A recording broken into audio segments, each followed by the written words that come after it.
Students, welcome back. हम लोग discussion कर रहे थे स्ट्रक्चर ऑफ एटम में क्वांटम नंबर्स का, और लास्ट वीडियो में मैंने आपको बताया था कि क्वांटम नंबर्स को हम लोग किस तरह से फाइंड कर सकते हैं।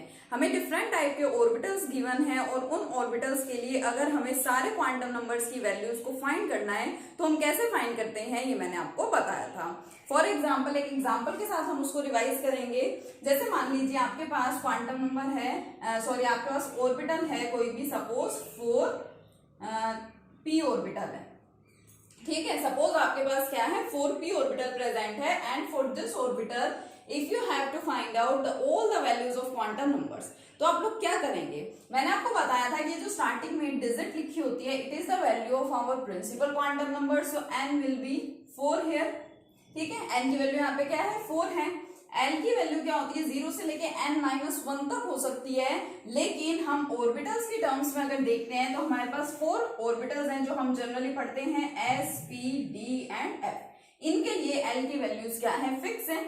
s ऑर्बिटल के लिए L की वैल्यू 0, p के लिए 1, d के लिए 2 और f के लिए 3 एंड सो ऑन, आगे और चलते जाएंगे। तो ये देखिए p ऑर्बिटल है, तो p ऑर्बिटल के लिए L की वैल्यू क्या है, 1 है, ठीक है। एक चीज हमेशा ध्यान रखिएगा कि जो L की वैल्यू है वो आपको हमेशा n की वैल्यू से कम ही मिलेगी, ठीक है। तो L की वैल्यू यहाँ पे क्या है, 1 है। क्यों, रीजन क्या है उसका, क्योंकि जो n है, n की वैल्यू तो 1, 2 n कितनी भी हो सकती है, लेकिन जो L की वैल्यू 0 से स्टार्ट होकर के n-1 तक होती है, तो आपको ये L की वैल्यू जो है वो L से कम ही मिलेगी, उसके इक्वल या उससे ज्यादा नहीं मिल सकती है। अभी आपके पास L की वैल्यू हो गई क्या है, 1। m की वैल्यू फाइंड करेंगे तो m की वैल्यू होती है -l से लेके +l तक, यानी m क्या हो जाएगा, -1 2 +1, मतलब कि -1 0 एंड +1, ये हो गई वैल्यूज। और s की values that is the spin quantum number fix है, ±12, यहाँ मैं इसको ऐसे लिख दूं, +12 एंड -12, ठीक है। चारों क्वांटम नंबर्स आ गए। ये हो गया principal quantum number, it is azimuthal और angular quantum number, subsidiary, secondary या ऑर्बिटल क्वांटम नंबर भी इसको बोला जाता है, ये हम लोग डिस्कस कर चुके हैं पहले। Small m is the magnetic quantum number and small s is the spin quantum number. इसी के अंदर मैंने आपको एक चेंज भी करके बताया था। मान लीजिए आपके पास है ऑर्बिटल 2p1, ठीक है। तो अगर यहाँ पे आप ओरिएंटेशंस की बात करते हैं, इधर मैंने सिर्फ p लिखा, आपको पता है कि p ऑर्बिटल की 3 ओरिएंटेशंस हो सकती हैं, px, py और pz। यहाँ मैंने सिर्फ p लिखा है, तो ओरिएंटेशन को देखिए, आपका मैग्नेटिक क्वांटम नंबर रिप्रेजेंट करता है, ठीक है। तो यहाँ मैंने ओवरऑल टोटल p की बात की है, तो मैंने यहाँ पे तीनों वैल्यूज लिखी हैं जो m के केस में यहाँ पे आनी चाहिए, किसी एक पर्टिकुलर वैल्यू को या ओरिएंटेशन को सिलेक्ट नहीं किया है। जब यहाँ पे आपको पर्टिकुलर दे दिया जाए कि आपके पास px है, py है या pz है, तो उस केस में मैंने आपको बताया था कि हमें m की वैल्यू उसी के अकॉर्डिंगली लेनी पड़ती है, बाकी किसी क्वांटम नंबर में कोई भी चेंज नहीं होता। तो यहाँ पे n क्या आ जाएगा, देखिए n will comes out to be equal to 2, L is equal to, वो देखो p ऑर्बिटल है, p के लिए L की वैल्यू क्या है, देखो 1 है, तो L इज इक्वल टू 1। अब m की वैल्यू होती तो क्या है, -L2 +L, यानी -1 से +1 होनी चाहिए, लेकिन हमें यहाँ पे मेंशन कर दिया गया है py। तो मैंने आपको बताया था कि px, py और pz इन ओरिएंटेशंस के लिए वैल्यू ऑफ m क्या है, फिक्स है। बता रखिए कि जो आपकी x एक्सिस है उसके लिए वैल्यू होती है एक्चुअल में +1, y एक्सिस के लिए होती है -1 और z एक्सिस के लिए क्या होती है, 0।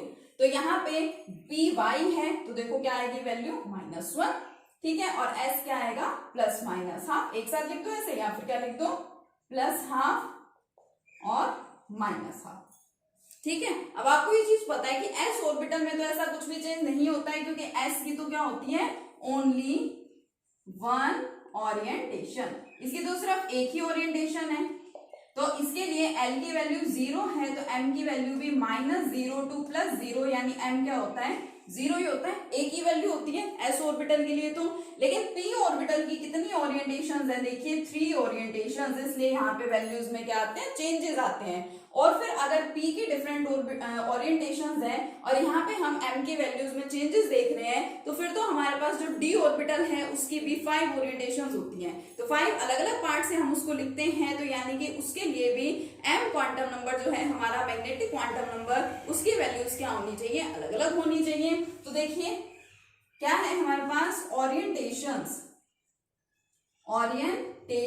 Of D orbital, D orbital की ओरिएंटेशंस देखिए क्या होती है, 5 ओरिएंटेशंस है तो उसको रिप्रेजेंट कैसे किया जाता है, डी, अगर मैं देखो यूं ले लूं D X, D Y, D Z, तो ये तो 3 हुई, बाकी की 2 फिर हम कौन से लिखेंगे, तो इसके अंदर क्या किया जाता है, देखिए आपके पास 3 एक्सिस हैं एक्स वाई जेड, उनको 2-2 के पेयर में लिखा जाता है।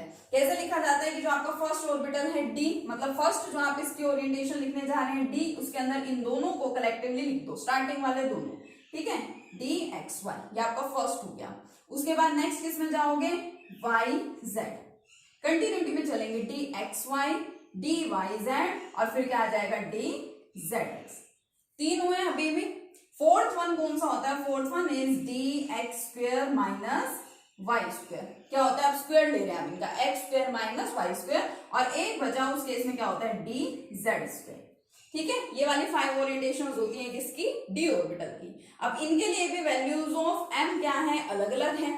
ठीक है, जैसे यहाँ पे पी के केस में लिखा, अगर आपको सिंपली दे दिया जाए कि आपके पास है 4d ऑर्बिटल, और इस 4d ऑर्बिटल के लिए आपको सारे क्वांटम नंबर्स लिखने हैं, तो आपको क्या करना पड़ेगा, n आपको पता है यहां से क्या होगा 4, l देखिए d ऑर्बिटल के लिए कितना होता है 2, m की वैल्यू क्या होती है -L2 प्लस l, यानी कि -2 से लेकर के +2 तक, यानी -2, -1, 0, +1 एंड +2, ये सारी वैल्यूज किसकी हो गई, m की वैल्यूज। और s आपको पता है क्या हो जाएगा, प्लस माइनस हाफ।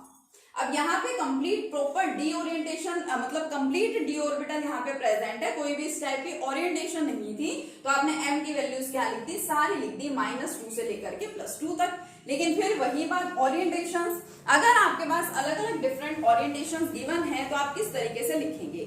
एक चीज ध्यान रखिए, क्योंकि p वाली वैल्यूज भी हो गई और d वाली भी हो रही है, तो उसमें आपको कंफ्यूज नहीं होना है।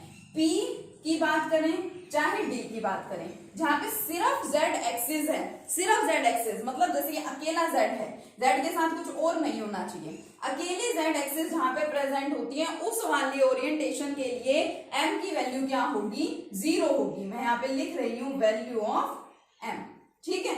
अब सिर्फ अगर आपके पास z एक्सिस ही प्रेजेंट है तो उसके लिए ओरिएंटेशन क्या होगी, उस ओरिएंटेशन के लिए m की वैल्यू 0 होगी। जैसे यहाँ z के लिए 0 है, dz स्क्वायर के लिए भी m की वैल्यू क्या होती है, 0 होती है। ठीक है, x एक्सिस के लिए +1 थी यहाँ पे, और जो बच गई -1 वो किसके लिए है, y एक्सिस के लिए। अब इसके अंदर बहुत सारे हो गए, ये आपको याद रखने पड़ेंगे। अब इसको कैसे याद करेंगे, इसको याद करने का सिंपल सा मेथड तो ये है कि जैसे मैंने इसको सिमेट्री वाइज लिखा है, आप इसको वैसे ही याद करें पहले तो, क्योंकि इसको याद करने में कुछ मतलब कुछ हार्ड बात नहीं है, कुछ प्रॉब्लम नहीं है, सिंपल सा है। देखिए याद हो जाएगा आपको कैसे, X Y, Y Z and Z X, ठीक है, X square minus Y square. और वैल्यूज देखिए कहां से कहां तक हो सकती हैं, डी के -2 से लेके +2 तक, यानी -2, -1, 0, +1 और +2। डी ऑर्बिटल के लिए क्या है, वैल्यूज ऑफ m है, यानी -2 से स्टार्ट हो रही है, तो आप -2 से शुरू हो जाओ। फर्स्ट वाले के लिए वैल्यू क्या है, -2, नेक्स्ट वाले के लिए क्या आ जाएगी, -1, उसके बाद क्या आना है यहाँ पे 0, लेकिन 0 तो आप लिख चुके हैं, 0 तो फिक्स है, z अकेले वाले के लिए आपने लिख दिया 0, यानी 0 आ गई। उसके बाद देखिए +1, यानी इसके लिए वैल्यू क्या है, +1, और D X square minus Y square के लिए वैल्यू क्या हो जाएगी, +2। तो ये सारी वैल्यूज क्या हो गई आपके पास डी ऑर्बिटल की। अगर आपको अलग अलग ओरिएंटेशंस गिवन हैं तो आप इस तरह से डिफरेंट वैल्यूज को यहाँ पे लिखेंगे, ठीक है। और जैसे आपने पी ऑर्बिटल के केस में फाइंड आउट किया है, ऐसे ही आप डी ऑर्बिटल के केस में डिफरेंट क्वांटम नंबर्स को क्या कर सकते हैं, फाइंड आउट कर सकते हैं, ठीक है। अब एग्जाम्पल की हेल्प से देखते हैं, एग्जाम्पल्स करते हैं जिसके अंदर पी ऑर्बिटल्स की भी ओरिएंटेशंस आपको गिवन होंगी, और क्या होगा साथ में डी ऑर्बिटल की भी आपको ओरिएंटेशंस गिवन होंगी, ठीक है। और अगर आपको प्रॉपर ओरिएंटेशंस गिवन है तो आप किस तरीके से क्वांटम नंबर की वैल्यूज को फाइंड करते हैं, ये हमें अच्छे से सीखना है, ठीक है। तो सबसे पहले हम बात करते हैं, एग्जाम्पल ले लेते हैं कोई भी, इसको अच्छे से याद कीजिए, ठीक है। सपोज मैं एग्जाम्पल ले रही हूँ, पहले डी एक्सिस वाला ही कर रहे हैं, डी ऑर्बिटल वाला ही ले रहे हैं। मेरे पास यहाँ पे आ गया 5d X square minus Y square, ठीक है। मैं किसकी बात कर रही हूँ, मैं 5d X square minus Y square की यहाँ पे बात कर रही हूँ, ठीक है। अब क्या है ये 5d X square minus Y square, तो n की वैल्यू तो क्या होगी, जो आगे डिजिट लिख रखी है वो होगी, तो n क्या हो जाएगा यहाँ पे 5, l क्या हो जाएगा s ऑर्बिटल के लिए 0, ठीक है, लिखा था मैंने यहाँ पे s p d f, L की वैल्यू एस के लिए 0 1 2 3 एंड सो ऑन। तो डी ऑर्बिटल है, देखो डी के लिए वैल्यू कितनी है 2। अब एम की वैल्यू, अब m की वैल्यू क्या होती है, वैसे तो होती है -L2 + L, लेकिन वो कब होती है, अगर आपको यहाँ पे कोई भी प्रॉपर या पर्टिकुलर ओरिएंटेशन नहीं दे रखी हो, तब आपके पास वो सारी वैल्यूज होंगे, आप उन सबको लिखेंगे। लेकिन अगर यहाँ पे आपको ओरिएंटेशन दे रखी है तो उस पर्टिकुलर ओरिएंटेशन के लिए जो वैल्यू होती है आपको यहाँ पे वही लिखनी पड़ेगी। तो देखिए आपको क्या दे रखा है यहाँ पे dx² - y², ये रहा आपका dx² - y², कितनी वैल्यू होगी इसके लिए +2। कौन बचा, s की वैल्यू क्या होती है ±½ तो इस तरीके से आप इसको करेंगे। ठीक है, एक p का एग्जांपल और ले लेते हैं। सपोज मेरे पास है यहाँ पे 6pz, तो n की वैल्यू तो यहां से पता चल रही है, डिजिट n = 6, l = क्या होगा 1, m = -1 2 + 1 हो जाती है अगर यहाँ पे सिर्फ लिखा होता 6p, बट यहाँ पे क्या है 6pz, तो z एक्सिस के लिए आपको क्या बताया है 0, तो m की वैल्यू क्या होगी 0 और s क्या है यहाँ पे ±½ ठीक है, इस तरीके से आप क्या करेंगे, क्वांटम नंबर्स फाइंड करेंगे। ठीक है, किसी को भी आई थिंक इसमें कोई दिक्कत नहीं होगी, कुछ भी प्रॉब्लम हो आप मुझसे पूछ लीजिए।